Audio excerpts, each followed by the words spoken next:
Tengamos abierto en Génesis 12, del 1 al 9. Aunque vamos a ver muchos versículos más, esta es una porción. Bien. El tema de hoy es nuestro peregrinar cristiano. La palabra peregrino la usamos en algunas canciones que tenemos, ¿sí? Creo que todos la entienden, pero por las dudas la repasamos. Una persona que es peregrino es una persona que está de paso en un lugar, de paso en una tierra, que no tiene ese destino permanente, sino que está buscando un destino más. Entonces, en la historia que vamos a ver de Abraham, él fue llamado por Dios y fue un peregrino durante toda su vida. Pero antes de meternos en la historia, vamos a pensar acerca de otras cosas. Si bien siempre al final damos la aplicación, yo quiero que podamos empezar con una aplicación en mente para después ir al texto bíblico y después sí, al final, reforzamos esa aplicación. Mucha gente tiene un mal concepto de la vida cristiana o del cristianismo en sí o de lo que significa seguir a Jesús. Mucha gente piensa que tiene una vida y como un accesorio tiene lo que ellos llaman religión, ¿sí? Es decir, tienen una vida y tienen el cristianismo como si practicaran yoga, como si fueran al gimnasio, como si tuvieran un hobby, como si tuvieran un algo más. Bueno, en vez de practicar un hobby o en vez de estar hoy domingo en algún espectáculo deportivo o de otra cosa, la gente dice, bueno, voy a la iglesia. Y mucha gente tiene el cristianismo como un accesorio de su vida. Pero es al revés. Eres cristiano y luego tienes una vida en este mundo. Eres cristiano y si nunca has visto esto, hoy te lo invito a ver, yo sé que muchos lo vieron, pero el cristianismo, o sea, es un llamado a salir. Es un llamado a seguir a Jesús y a salir de una posesión y a salir de este mundo. El problema es que muchos quieren ser cristianos y no están dispuestos a salir. No están dispuestos a emigrar, por así decirlo, de sus propias vidas. No están dispuestos a dejar todo atrás. Y es ahí cuando estas personas se transforman en religiosos que tienen a Jesús como un accesorio en su vida. Pero eso no los salvará, eso no servirá de nada, sino que Jesús es radical. Él pide todo. Él dice, sígueme tomando tu cruz, instrumento de muerte de la era de los romanos. Cuando las personas escuchaban esa frase, quizás se impactaban, no tenían problema con decir, bueno, sígueme, porque había muchos maestros en Israel para seguir. Pero el único que te decía, sígueme y toma tu cruz, era Jesús. Y Dios le dijo a Abraham, ahora me tienes que seguir, el verdadero Dios. ¿Qué había pasado con la humanidad? Ustedes recordarán, ya habíamos visto cómo Noé, ¿no es cierto?, por medio del arca que construyó, Dios enjuició al mundo, 8 personas fueron salvas, esas personas se multiplicaron, luego volvieron a las mismas andanzas, como decimos en la humanidad, rebelarse contra Dios al construir la torre de Babel. Dios confunde los idiomas, Dios los dispersa en la tierra, y cuando se dispersan en la tierra, ya no encontramos un Enoc que caminó con Dios, no encontramos un Noé que halló justo, sino que vemos a toda la tierra corrompida en medio de la idolatría. O sea, se hicieron un concepto de dioses que no existen, porque hay un único Dios, y ese es Jehová. Ahora, la Biblia no nos dice si Abraham tuvo algún trasfondo de reaccionar ante la idolatría, de pensar en Adán, de pensar después en, ¿no sé, lo que pasó con el pecado, en las promesas de Dios, que se iban contando de generación en generación, pero obviamente en la tierra de Abraham no se contaban esas historias. Él salió de una tierra, se nos dice la Biblia, si ustedes leyeron el capítulo anterior, ¿sí? El padre de él era Taré, salió de una tierra que se llama Ur. Y Moisés, en este escrito, ¿no es cierto?, porque son los primeros 5 libros de la Biblia fueron escritos con Moisés, da una precisión, cosa que si no la tuviéramos no sabríamos bien de dónde salió Abraham. dice Ur de los caldeos, porque había varios Ur. Ese nombre es oscuro el significado, no podemos darle un significado en sí, pero había varios. La cuestión es que nosotros podemos entender con esa precisión bíblica, que también ustedes tendrían que leer todos los capítulos antes de asumir el capítulo 12, nos dice que fue Ur de los caldeos, donde estaba Taré, ¿sí? Donde también estaba Nacor, uno de los hermanos, Aram, perdón, y también estaba después un sobrino que se vino con él que se llamaba Lot. Ahora, ¿cuál fue, podemos decir, la situación en que estaba Abraham? Bueno, Ur, para que ustedes se den una idea, era una ciudad idólatra. Ellos tenían un dios lunar, vieron que siempre las culturas adoran al sol. Bueno, ellos tenían un dios y después una diosa, una pareja, que lo relacionaban con la luna. Tenían una mini torre de Babel, un sigurat. Se recuerdan que la palabra sigurat eran lo que construían después los babilonios, ¿sí? Y su ciudad era conocida por un sigurat muy específico. O sea, vos podías ver Ur y veías esa edificación, ¿no es cierto?, con una cúspide. Y se encontró en la arqueología esta tierra, se encontró un cementerio ahí en la ciudad, pero con muchos, muchos huesos. Entonces, lo que se confirma es lo siguiente: ¿qué clase de religión tenía? Una que sacrificaban a humanos. O sea, uno conoce por la Biblia que el dios Moloch le ofrecían los niños, ¿verdad? Pero uno piensa que esto es posterior. Fíjense que después de Babel, la humanidad se corrompió a tal punto de sacrificar a personas. Nosotros también esto vemos que la corrupción diseminada llegó hasta América Latina y las culturas precolombinas, ¿sí? Cuando vino los españoles acá, encontraron también que muchas de estas culturas sacrificaban humanos. Así, y adoraban, por supuesto, a lo que ven. Puede ser el sol, puede ser la luna, pueden ser las estrellas. También se dedicaban al tema de las estrellas, de las constelaciones. Bueno, podemos decir, todos los males estaban en Ur. Era una capital de pecado. Y Dios va a formar un pueblo para su gloria, un pueblo por el cual va a redimir y un pueblo por el cual va a alcanzar a toda la humanidad. Fíjense de dónde lo saca Dios. Lo sacó de lo mejor, lo sacó de lo peor de lo peor. Abraham fue llamado de uno de los peores pueblos de idolatría. Si bien toda la tierra estaba corrompida, Dios lo llama a Abraham. Sus familiares, su padre murió, uno de sus hermanos también murió, ¿sí? No continuaron con él. Él se llevó a su sobrino. Pero hay algo que la Biblia tampoco nos dice bien cuando adquirió personas. No se sabe bien si... No se supone que la hayan comprado como un esclavo, simplemente. Posiblemente haya pasado esto, y tiene sentido. Que muchas de las personas que fueron con Abraham, ¿sí?, eran porque de alguna forma él les habló del verdadero Dios.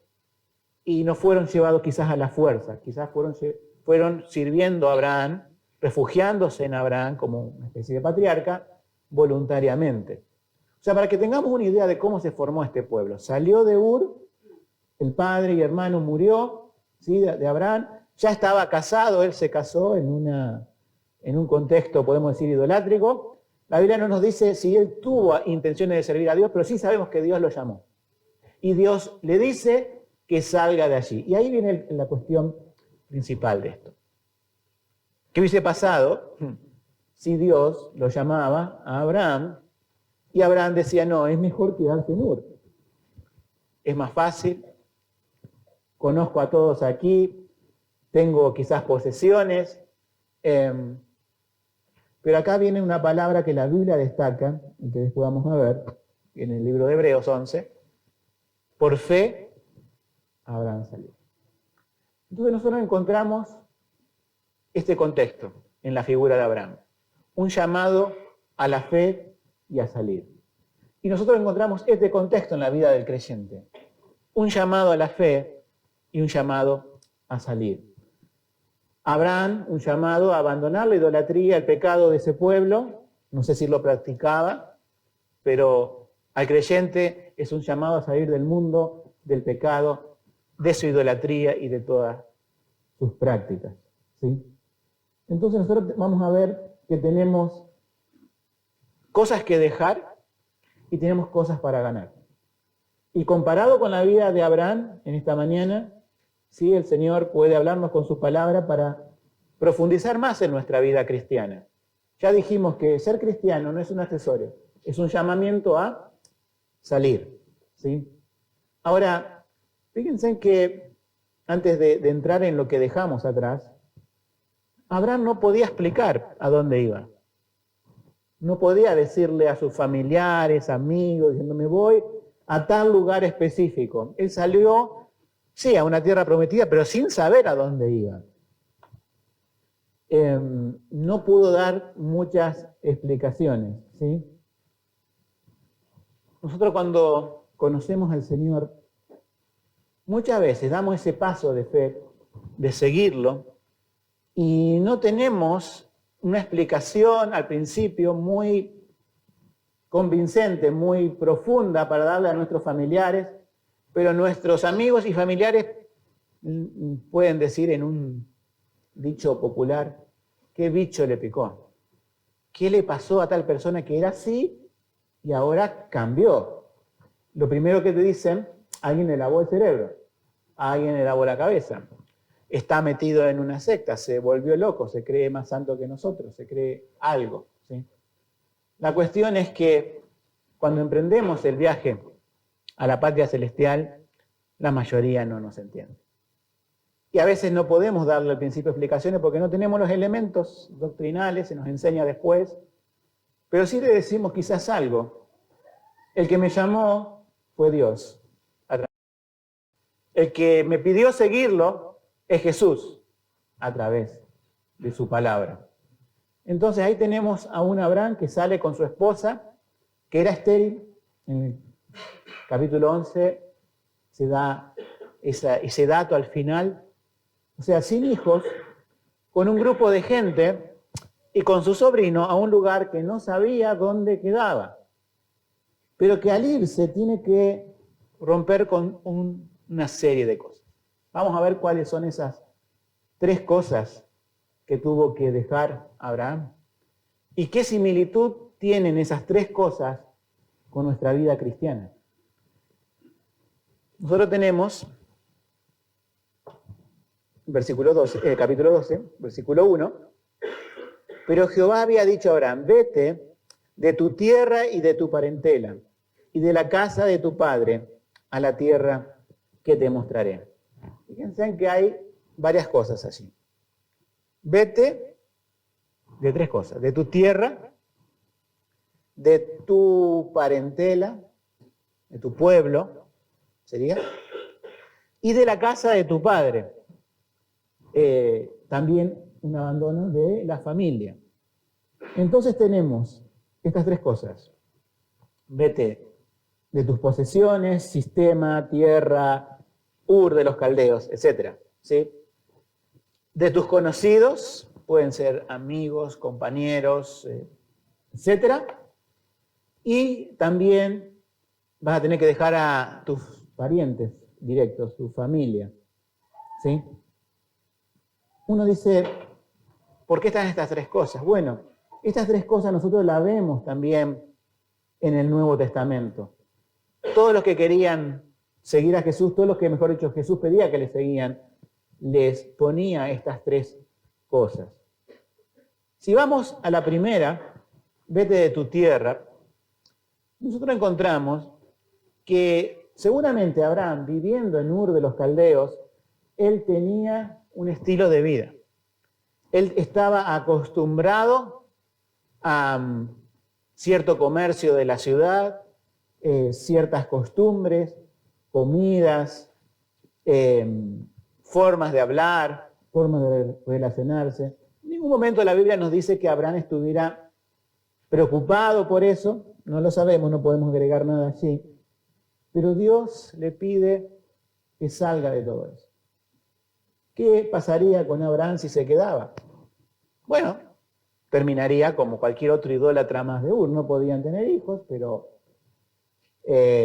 hubieran estado aprobando quizás el sacrificio de otras personas, ¿sí? Sobre todo cuando eran niños los sacrificaban. Pudieran estar adorando a ese dios lunar, podrían estar como el resto. Ahora, ¿por qué Abraham? Es la soberanía de Dios. Nos preguntamos, de tu vida, de donde creciste, donde naciste, donde te criaste, del entorno familiar, del barrio, de la ciudad, muchos somos de Rosario, otros no. ¿Por qué vos? ¿Por qué Dios te llama a la salvación a vos? ¿Qué explicación podés dar? Alguno podrá levantar la mano y decir que yo era mejor que el resto. No. Nadie aquí puede dar explicación de sí mismo, pero sí hay una explicación. Esa explicación la encontramos en el Nuevo Testamento, que nos escogió según el puro afecto de su voluntad, o como otra versión, según el beneplácito de su voluntad, según lo que Él quiso. Básicamente es eso lo que nos dice la Biblia. Entonces, cuando Dios te llama para salvación, no te dice que salgas de este mundo y te vayas, o que te salgas de esta ciudad y te vayas al campo a vivir solo. Mucha gente, erróneamente, algunas religiones que ustedes conocen, han entendido que salir del mundo significa irse a vivir a una granja, cultivar sus propias cosas y visitar la ciudad y todo eso. Bueno, sabemos que eso es una ignorancia escritural y que muchas de esas costumbres que tienen algunas personas, que podemos llamarlo Amish y demás, ¿sí? Es un mal entendimiento de la escritura si en verdad lo quieren relacionar con el cristianismo. También lo entendió a lo largo de la historia el catolicismo mal con el monasticismo, ya comenzando desde los siglos 7, 8, 9, 10, 11, 12. Hubo una época en donde la gente entendía que vos, para seguir a Dios, seguir a Jesús, tenías que recluirte de la sociedad. Dios no nos pide eso. O sea, entendamos bien. El llamamiento cristiano no es a abandonar la sociedad, es a diferenciarse de ella. Porque uno podría estar en la sociedad aislado. Uno podría estar en la sociedad sin nunca tener contacto con nadie, ¿sí? Hay dos extremos en los cristianos. Hay personas que son muy libertinas y tienen amigos, fiestas y un montón de cosas con los demás, porque dice, total, Jesús comió con los publicanos. No, pero no es así, ¿sí? Jesús le predicó a los publicanos y estuvo en una ocasión muy especial, no pasaba todos los días a la fiesta de los publicanos, ¿verdad? Por el otro extremo está personas que piensan que un aislamiento total de la sociedad y un aislamiento total de cualquier contacto familiar y de cualquier contacto con personas es lo que Dios pide. Nos apartamos de cosas de pecado, pero nos acercamos a las personas a predicarles, a compartirles de Jesucristo. El llamado de Dios es no a salir del mundo, como dice en la oración de Juan 17, no ruego que lo quites del mundo, sino que lo guardes del mal. Es un llamado a salir del sistema de pecado. Y cuando nosotros salimos del mundo, ya el mundo nos identifica. Y somos como un pez que nada en contra de la corriente. Todos son llevados por la corriente. Ahora nosotros salimos. Contrario a todos los ideales del mundo, a todos la cosmovisión del mundo, a todos los pensamientos del mundo, cada vez que nosotros expresamos una palabra, un pensamiento, una idea, ya sea verbalmente, en redes sociales, con nuestros familiares, con nuestros amigos, va a haber algo que les choca, va a haber algo que les molesta. Porque nosotros vamos a un sentido diferente de ellos. Ellos están viviendo para este mundo. Ellos están amoldados en este mundo. Y nosotros estamos viviendo para un mundo venidero y ya no estamos más amoldados a este mundo. Entonces, con respecto a este primer punto de salir del sistema, podemos decir, de este mundo, la palabra mundo muchas veces la enseñé en algunas reuniones de jóvenes, la palabra cosmos que se encuentra en la Biblia, la palabra mundo, significa muchas veces sistema. Muchas veces quiere decir el planeta Tierra, el mundo habitable, pero en el pensamiento bíblico del Nuevo Testamento la palabra mundo quiere decir sistema. Entonces salir de ese sistema de pecado. 1 Pedro 2:11 dice, Amados, yo ruego como extranjeros y peregrinos, os abstengáis de los deseos carnales que batallan contra el alma. Entonces, la exhortación bíblica, ahora en el Nuevo Testamento, hecho a aquellos que siguen el ejemplo de Abraham de salir, es un ruego de parte acá del apóstol Pedro, que inspirado por el Espíritu Santo dice, les quiero hablar como a qué. ¿Como a qué me quiero dirigir a ustedes? Como a extranjeros y peregrinos. ¿Cómo qué nos referimos, hermanos, nosotros en las predicaciones? ¿A qué apuntan las predicaciones? A un pueblo extranjero y peregrino. ¿Cómo te has sentido esta semana? Parte de este sistema, parte de este mundo, los pensamientos que han tomado mayormente tu corazón toda la semana han sido como para vivir aquí, los problemas de aquí, o has pensado en esta semana en la tierra prometida, en el cielo, y fuiste consciente en algún momento que estamos de paso aquí y que en ese transcurso tenemos que predicar a otros que quieran ir con nosotros a la tierra prometida. Este es el dilema muchas veces del cristiano, que el cristiano se seculariza, que el cristiano pasa a ser, a los que comienzan de jóvenes su estudio, pasa a ser todo. Cuando tenés un trabajo, pasa a ser todo. Cuando tenés responsabilidades familiares, pasa a ser todo. Cuando tenés una enfermedad, pasa a ser todo. Cuando te va bien, todo eso que querés ganar pasa a ser todo. Cuando no te va mal, tus necesidades y tus preocupaciones por qué comeré, qué vestiré, pasa a ser todo. Pero el peregrino tiene otra mentalidad. El peregrino no piensa en el aquí y el ahora como si fuera a quedarse en este mundo. El peregrino dice, yo estoy de paso. Abraham, una cosa que ustedes tienen que pensarlo geográficamente para encontrar una explicación a esto. Si no recuerdan la geografía bíblica, se las recuerdo, pero es importante recordarlo para que esta historia que leemos tenga un sentido y veamos la importancia. Imagínense que Ur está en una tierra, en una región allá en Medio Oriente que se llama Mesopotamia. Hay un río que se llama Éufrates y está esa ciudad Ur con el Sigurat y todo. Y él va a otra ciudad que después tiene el nombre de un familiar que se llama Aram, ¿sí? Un poco bastante lejos de Ur. Y Dios lo llama y diciendo, tu destino es otro, es la tierra de Canaán. Entonces hace como una especie de triángulo y baja a Canaán. Y él está en Canaán. Uno dice, ¿pero esa es la tierra prometida? Bueno, porque uno siempre recuerda, cuando Israel sale del desierto, o sea, es liberado de la esclavitud egipcia, va hacia Canaán, pero eso no es regresar sobre sus mismos pasos, ¿sí? Ya pasó Abraham por allí. Pero fíjense en la cualidad o la condición en la que estaba Abraham.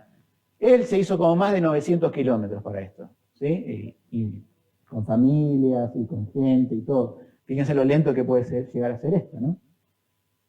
Y pasa por Canaán. Y cuando llega a Canaán, la tierra que fluye leche y miel, la tierra que Dios le daría a su futura descendencia, Abraham no puede tomarla. Abraham solamente la puede contemplar, puede caminar, puede clavar las estacas de su carpa para el otro día rehacer su carpa, su tienda e irse. Y entonces estuvo peregrinando, ¿sí? en la zona esa toda su vida. Nosotros a veces pensamos que cuando hablamos del peregrinar de la vida cristiana, simplemente podemos sacar enseñanzas del peregrinar de Israel en el desierto, ¿verdad? Bueno, la vida de Abraham fue toda una vida de peregrinaje. Es más, nunca tuvo de la tierra prometida, a pesar que la pisó, a pesar que estuvo en ella, nunca tuvo posesión, más que una pequeña cueva, un pequeño cuadradito de tierra, donde le sirvió de sepultura para su familia, empezando con su esposa. Entonces piensen que Dios le dijo a Abraham, en el versículo 2, y haré de ti una nación grande, y te bendeciré, y engrandeceré tu nombre, y serás de bendición. O sea, Dios le promete una tierra y le promete hacer una nación grande. ¿Y saben qué? Abraham en toda su vida vio eso. Murió sin ver eso. Nosotros somos llamados a una patria celestial, la cual no hemos visto. Alguno va a decir, bueno, hay personas que murieron unos minutos y fueron al cielo. Es mentira. Todo lo que está revelado en la Escritura es la verdad, porque cada persona, después de ese viaje, no sé, hipnóptico, dice que cuando vos te para el corazón sale un montón de sustancias, una explosión en el cerebro, cada cual viene con una experiencia diferente y ver una cuestión totalmente diferente. Es como tener un sueño. Cuando soñamos a veces cualquier cosa que no tiene sentido. Bueno, es lo mismo, no podemos guiarnos con lo que dice la gente, pero sí lo que dice la Biblia. Ahora, nosotros creemos por la fe en la Escritura que nos dice, y nadie le podemos demostrar, a ver, ¿podés mostrarle a alguien a dónde vas caminando, hacia dónde vas, que es la patria celestial? No. ¿Podía Abraham decirle eso a sus familiares? No. ¿Podía Abraham mostrar, sí, Dios me prometió que iba a ser una multitud de mí como una nación? No pudo demostrar nada. Sin embargo, ¿sí?, su permanencia en la fe fue constante. ¿Y qué es lo que pide Dios de nosotros? Constancia en la fe. Uno le puede decir, cuando lee la vida de Abraham, sí, tuvo errores, tuvo esto, tuvo aquello, desconfió, pero en un momento lo entregó todo porque Dios le pidió que sacrificara a su hijo. Ya vamos a llegar a eso en otra oportunidad. Pero si uno ve la vida de Abraham, de principio a fin, es una vida de constancia. Entonces, cuando Dios te pide, sal de tu sistema, sal del mundo, ¿qué tan constantes somos en eso? Cuando nosotros otra vez decaemos en la fe, es como decir, bueno, quisiera volver a Ur de los Caldeos, como en su momento Israel dijo, volvamos a Egipto. Sal de tu parentela, tus amigos, tus compañeros, tus conocidos, todos aquellos que están en este mundo. Santiago 4:4 dice, adúlteros y adúlteras, ¿no sabéis que la amistad del mundo es enemistad con Dios? Cualquiera pues que quisiere ser amigo del mundo se constituye enemigo de Dios. ¿No extraña a tu corazón ser amigo de personas que no son cristianas? Y quizás algunos lo tengan. Pero vuelvo a decir, siempre eso es porque no se le predica a Cristo realmente. Cuando vos hables de Cristo, cuando veas que vos no vas a la misma dirección que ellos van, o mejor dicho, inertes, no se mueven, se quedan en este mundo, que vos vas hacia una dirección, el mundo te va a aborrecer. Pero la Biblia dice, no solamente que el mundo te aborrece, sino sabéis que la amistad del mundo es enemistad con Dios. Sí, lo sabían. Creo que el público de Santiago, la iglesia en Jerusalén, lo sabía, pero él tenía que recordárselos. Y no es muy suave, como todo judío directo, le dice adúlteros y adúlteras espirituales. ¿Sí? No saben que la amistad con el mundo es enemistad con Dios. Ustedes están en Judea, ustedes están en Jerusalén, el pueblo, entre comillas, de Dios, el que mató a Jesucristo en la cruz y aún no se arrepiente, y ustedes tienen que predicar en este pueblo, pero quieren ser amigos de las mismas costumbres judías, quieren estar comiendo con sus familiares y celebrando las mismas cosas, entre otras cosas, la Pascua, cuando el verdadero Cordero de Dios ya vino, quieren quedarse bien comiendo ese asadito con los judíos, y decir, está todo bien. Y les tiene que decir, si ustedes siguen involucrándose en esto, son adúlteros y adúlteras. La ley ceremonial se abolió porque el verdadero Cordero de Dios vino al mundo y murió. Juan el Bautista estuvo predicando en el desierto, les diría Santiago. ¿No se acuerdan de eso? Jesús murió, Jesús resucitó y ahora vamos a otra tierra. ¿Y qué estaban pensando los familiares de la iglesia en Jerusalén? ¿Cuándo se irán los romanos y conquistaremos la tierra? ¿Qué piensan los judíos hoy? Persiguen la tierra. Yo lo entiendo como algo nacional, todo país quiere una tierra, ¿verdad?, para habitar. Eso no hay problema. Pero si alguno piensa que la tierra prometida descrita en la Biblia era una porción de 60 kilómetros a la orilla del mar Mediterráneo, donde está Israel, Esto no tiene sentido. Pero la Biblia nos dice, ¿sí?, que era otra tierra, que simplemente la tierra prometida era un simbolismo de una realidad mayor. ¿Y cuál es esa realidad mayor? La Nueva Jerusalén. Esa ciudad hecha por Dios, compuesta de personas redimidas por la sangre del Cordero. Allí vamos.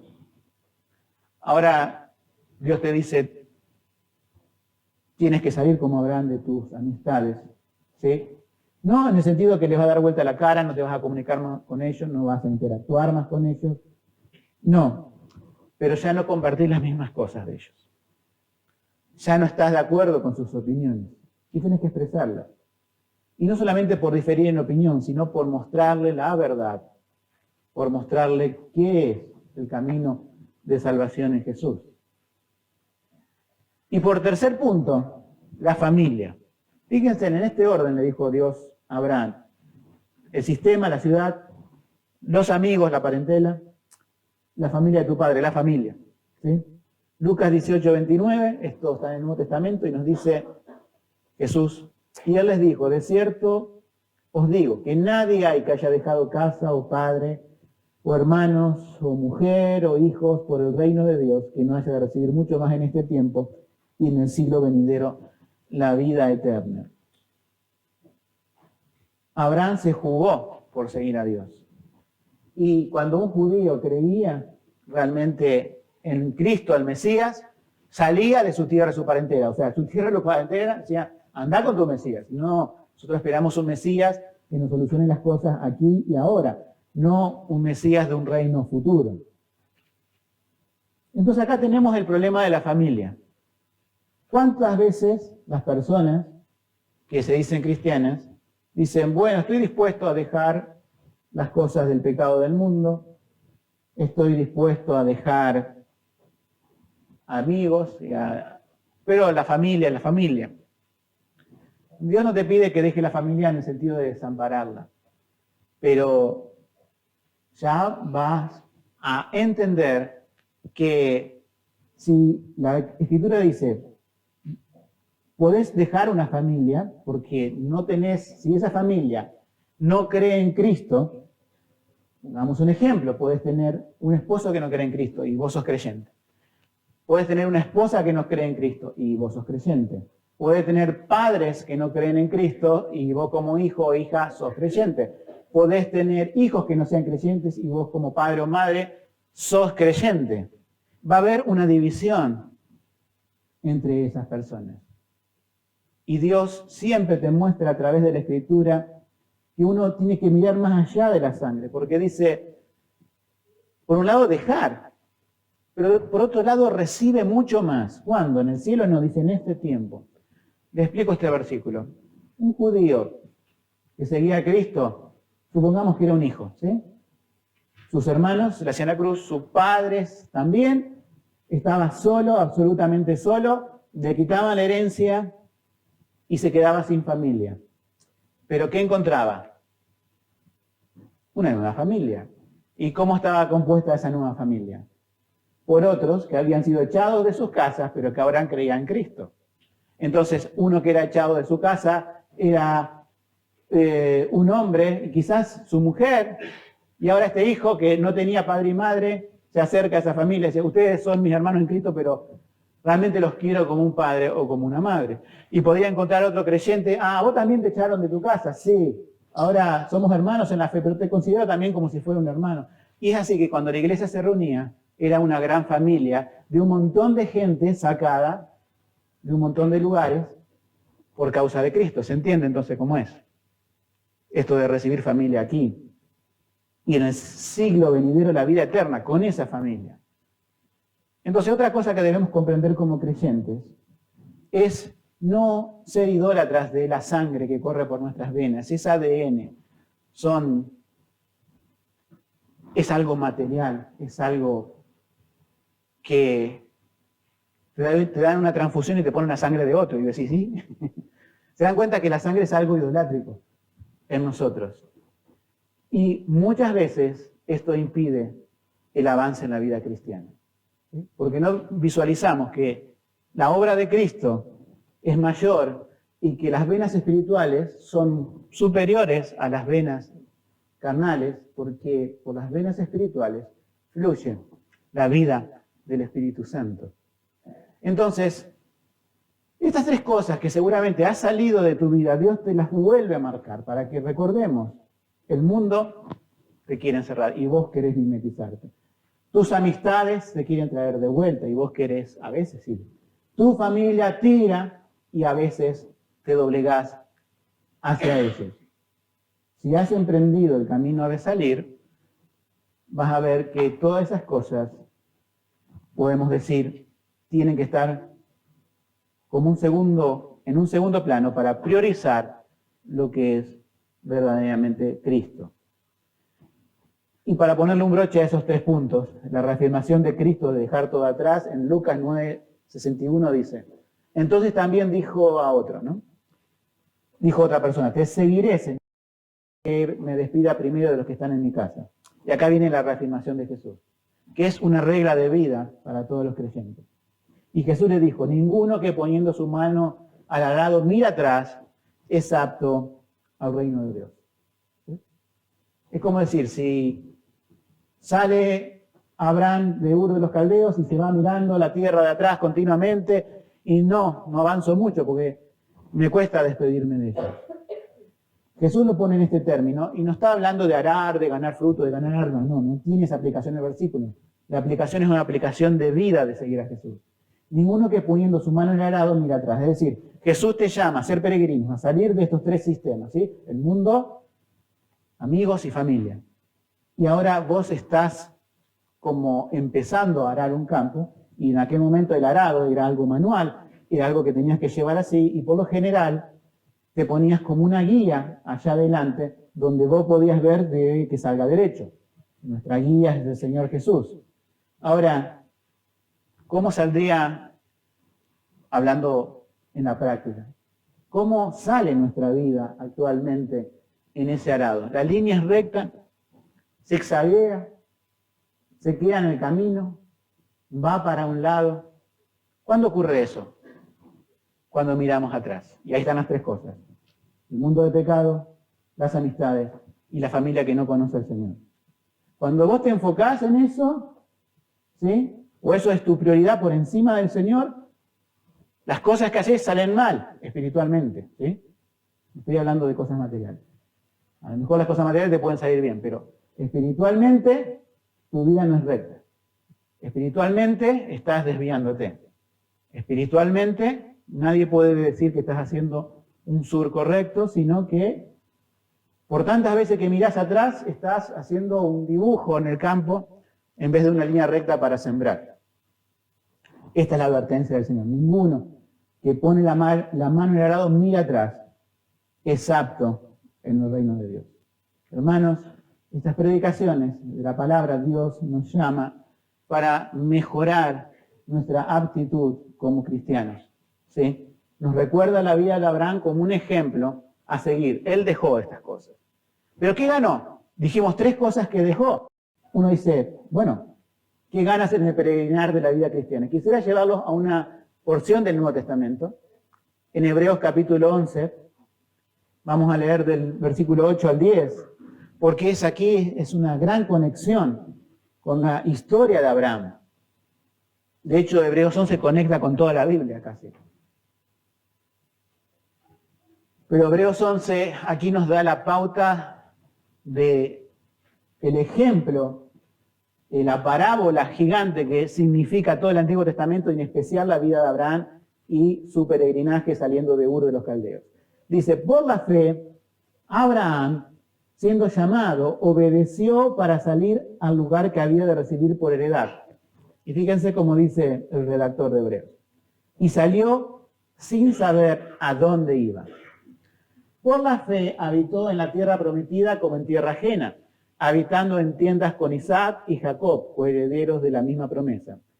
Y fíjense esta parte. Porque esperaba la ciudad con fundamento, de la cual Dios es el artífice y constructor.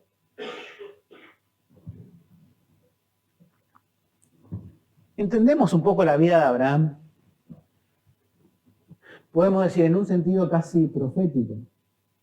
El autor de Hebreos da a entender algo que estaba en el corazón de Abraham. Hay otros escritos extrabíblicos acerca de Abraham o el libro de Abraham, no me estoy refiriendo a esas cosas. Seguramente el Espíritu Santo en este momento, cuando escribe el autor de Hebreos esta parte, que dice, ¿no es cierto?, que esperaba la ciudad sin fundamentos. Ur le daba cierta seguridad a Abraham, así como el mundo te puede ofrecer cierta seguridad. Abraham lo dejó. Dejó todo lo que tenía para seguir a Dios. Y uno dice, bueno, entonces esperaba una tierra literal que fluye leche y miel, o sea, ¿estaba tan interesado Abraham en la agricultura como en seguir una promesa de Dios? Fue el pensamiento de Abraham, el corazón de Abraham fue moldeado por Dios a través de las diferentes experiencias, muchas experiencias, con su sobrino Lot, con el nacimiento de Isaac, con el nacimiento de Ismael, que después vamos a ver, con el sacrificio de Isaac. Y yo creo que cuando el autor de Hebreos dice esto, es cuando ya tiene todo ese universo en su cabeza, Abraham, de lo que es el llamamiento de Dios, y sabe que diciendo, bueno, hay algo mayor acá. Hay algo más allá de familiares que van a salir de mí, de un pueblo que se va a formar a través, o después lo entendería por Isaac, que llegar a esa tierra y expulsar a los cananeos, a todos los que habitaban. Hay algo más que tiene que ver, no con este mundo, sino con el problema de este mundo, que es el pecado, y la forma en que Dios lo va a solucionar al pecado. Él empieza a entender que cuando dicen tus simientes serán benditas todas las familias de la tierra, está hablando no de una cuestión política, una cuestión de un país nacionalista, Ariel tiene una nación, sino que está entendiendo un problema universal. Y seguramente entendió, así como Adán y Eva entendieron en su momento con las promesas de Dios, de que de la simiente de la mujer, de un pueblo en este caso que Dios iba a formar, iba a venir aquel que iba a dar su vida, como Isaac, ¿no es cierto?, en su momento, después lo vamos a ver, pero que iba a venir el Mesías. Y que ese Mesías tiene relación con la humanidad y con el llamamiento a la salvación de muchas personas que quieran salir de sus propias vidas para ir a ese Mesías. El Mesías, Jesús dijo, el que ama su vida, ¿cuál era?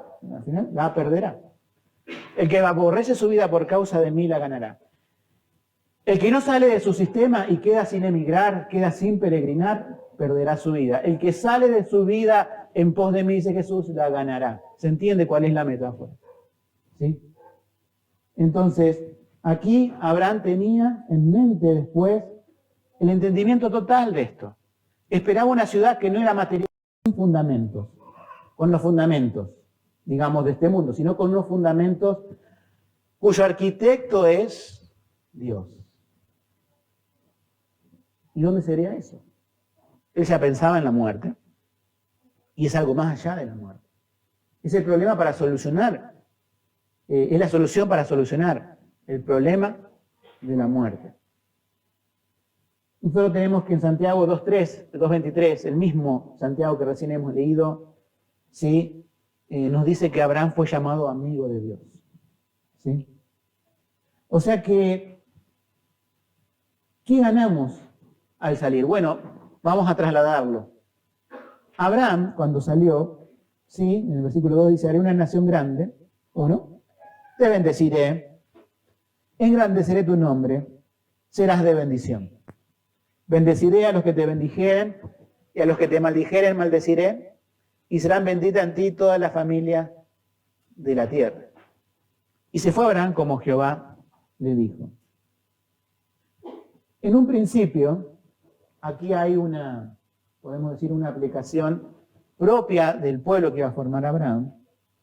Iba a ser una nación grande, Dios lo cumplió, y hizo una nación grande.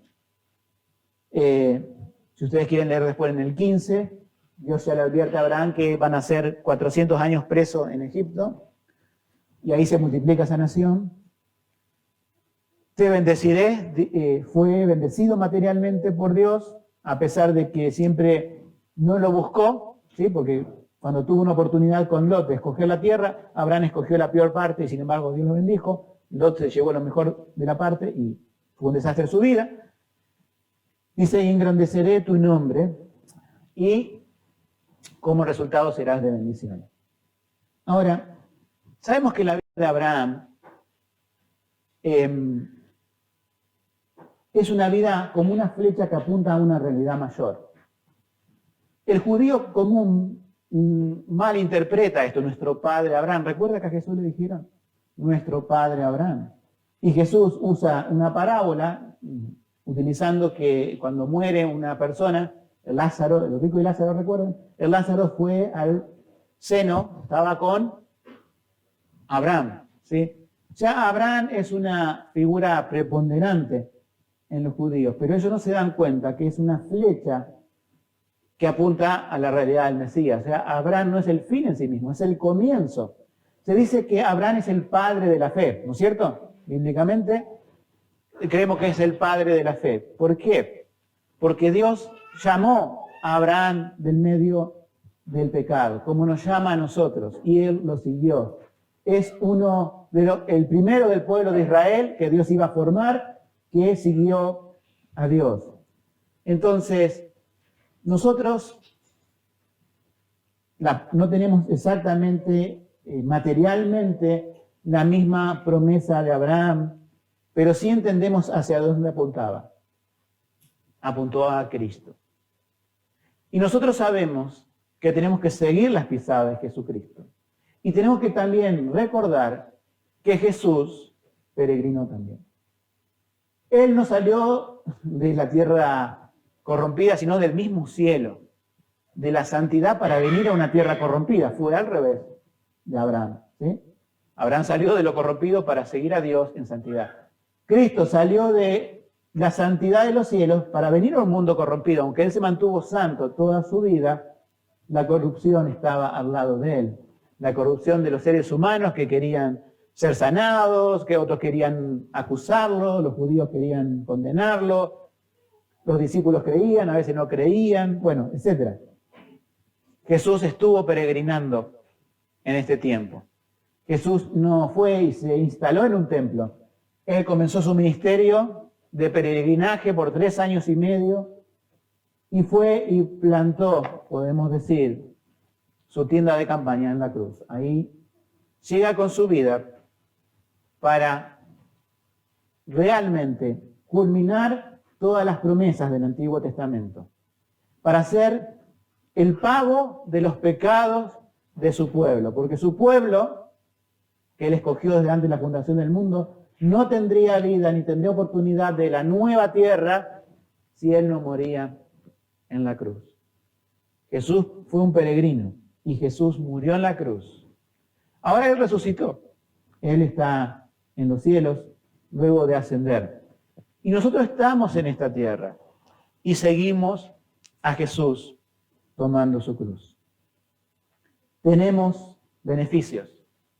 Si nosotros pudiéramos comprender más profundamente esto, el valor que tiene estar en una iglesia. Una iglesia que es consciente de que todo esto lo provoca el Señor. Una iglesia que es consciente de que queremos de alguna forma asegurar, porque Dios nos pide a su iglesia al darle las llaves de autoridad, de examinar la vida de cada una de las personas para decir, miren, si alguno cree que está aquí simplemente porque se siente bien, queremos que esté aquí porque sea cristiano, porque haya peregrinado. O sea, la pregunta que yo le hago a cada uno es, ¿somos peregrinos? Si decimos peregrinos y asentimos con nuestra cabeza, decimos, sí, soy peregrino, es porque somos cristianos, porque ya hemos salido y vamos camino. Pero si hay alguno todavía que dice, no, Dios me está llamando a salir, no sé qué hacer. No sé si quedarme, no sé si seguir con mi antigua vida o realmente salir. Yo lo invito a que Dios le dé la fe para abandonar su vida, porque el que ama su vida la perderá, y que pueda seguir a Cristo y que de esta forma pueda ganar la vida. Nosotros hemos ganado vida. Si a veces extrañamos realmente no sabemos lo que decimos, nosotros hemos ganado una vida espiritual. Y nosotros, si bien no hemos visto el cielo, vamos camino al cielo y la muerte no nos tiene que asustar. La muerte no nos tiene que amedrentar. Nosotros llegaremos a la patria celestial porque Cristo compró ahí nuestro lugar. Tenemos una gran nación, si bien estamos reunidos aquí determinado número de personas en esta mañana, nosotros podemos mirar a lo largo del mundo y ver que hay iglesias verdaderas que siguen a Cristo. Y esos también son nuestros hermanos, nuestros padres, nuestras madres, nuestros hijos, por así decirlo. Es nuestra familia espiritual. Y tenemos y compartimos esa gran nación. Y para terminar esa parte, que es lo que ganas en el peregrinar, después de esas 3 bendiciones que le dio Dios a Abraham, le dice, y serás de bendición. Nosotros, hermanos, tenemos que pensar esto. Dios nos pone para ser de bendición a otras personas. Dios no nos pone para autoabastecernos. Simplemente cargar las pilas espirituales o el tanque del auto con nafta espiritual. No, nos pone no solamente para automantenernos, sino también para ser de bendición a otros. Abraham y el pueblo de Israel fue diseñado para ser de bendición en la tierra y a los otros pueblos. Falló, muchas veces fracasó en eso, la mayoría de las veces diría yo, pero la iglesia de Cristo no tiene que fracasar en eso, ni va a fracasar en eso. Pero como iglesia local tenemos que pensar, somos de bendición en el sentido que compartamos el Evangelio y que en nuestra vida se refleje el Evangelio. No hay peor maldición que aquel que dice creer en Cristo y vive una vida como si viviera en Ur de los caldeos. Él fue llamado amigo de Dios, dijimos. Abraham sabía que su morada terrenal no podía ser comparada con la ciudad celestial, de la cual Dios mismo era el arquitecto y constructor. Por la fe, él visualizó la congregación final de todos los creyentes para la fiesta de la redención, dice un comentarista llamado Kiesmeister. Termino con 3 exhortaciones finales, con lo que el Señor ha puesto en mi corazón para exhortar. Siempre hago una primera exhortación por las dudas, si a haber alguien que no conozca al Señor. No lo conozca profundamente, me refiero. Entonces preguntaría a cualquier persona así, ¿has emprendido este peregrinar o todavía estás en Ur? ¿Cómo saber si estoy en Ur? Bueno, si seguís extrañando y amando las cosas del mundo y eso te impide dar un paso para seguir adelante de la vida cristiana, es que no has iniciado ese peregrinar. No iniciar el peregrinar equivale a perder la vida y ser condenado en el infierno cuando uno muere. Es así de serio. Dijimos que la vida cristiana no era un accesorio, sino que es dejarlo todo. Las otras 2 exhortaciones son para el pueblo de Dios. Hemos emprendido este peregrinar, ¿no es cierto, hermano? Y la pregunta es, ¿somos, o supongo eres, pero somos conscientes de las cosas que debemos abandonar aún para ganar a Cristo? Hemos salido de Ur, pero hay muchas costumbres de Ur que tenemos. Hemos salido del mundo, pero hay muchas cosas que todavía están en nosotros. Dios nos saca del pecado, Dios nos lleva hacia la patria celestial, vamos como hijos perdonados, con la esperanza de la vida eterna, pero vete de el sistema, de tus amigos y de tus familiares, en el sentido de aquellos que no creen en Cristo. ¿Hasta qué punto entendemos profundamente lo que significan esas advertencias? ¿Sí? Que están en el Antiguo Testamento a manera de ejemplo y están en el Nuevo Testamento que hemos leído hoy explícitamente. Y tercero, ¿somos de bendición a otros en este peregrinar o te enfocas en tus propios problemas? Con esto quiero terminar. Y lo dije recién, pero vuelvo a martillar sobre ese clavo, ¿sí? Dios nos llama a ser de bendición. Pero si uno se enfoca demasiado en uno mismo, ¿cómo podemos ser de bendición a otros?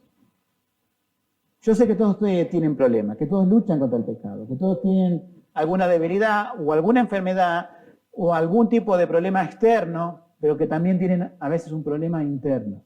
El problema interno es el problemático. Porque Pablo tuvo todos los problemas externos habidos y por haber, pero él se gloriaba que en Jesucristo era fuerte, ¿sí? Todo lo puedo en Cristo que me fortalece, decía él. ¿Para qué? Para ser de bendición a otros.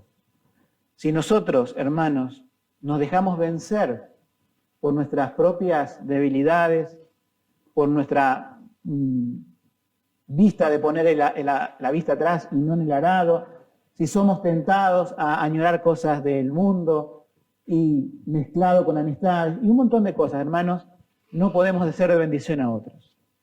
Necesitamos urgentemente replantear estas tres cosas que vimos hoy en nuestra vida para que el Señor pueda utilizarnos individualmente y como iglesia para ser de bendición. Hay tantas cosas que estamos haciendo como iglesia, pero que no son suficientes.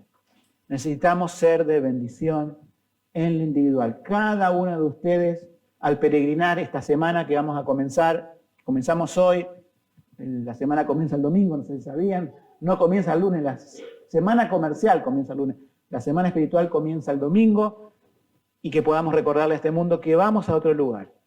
Muchos de este mundo van a girar la cabeza y van a decir, me gustaría saber dónde va Alejandro, me gustaría saber dónde va Marcela, dónde va Solange, me gustaría saber dónde va Keila, me gustaría saber dónde va cada uno de ustedes, he nombrado a mi familia, ¿sí? Pero me gustaría saber, diría el mundo, ¿a dónde van? Porque los veo entusiasmados, como que van a un lugar, ellos saben un secreto que yo no sé, ellos tienen una respuesta de vida que yo no sé, ellos tienen una solución que desconozco, ¿me la podés decir?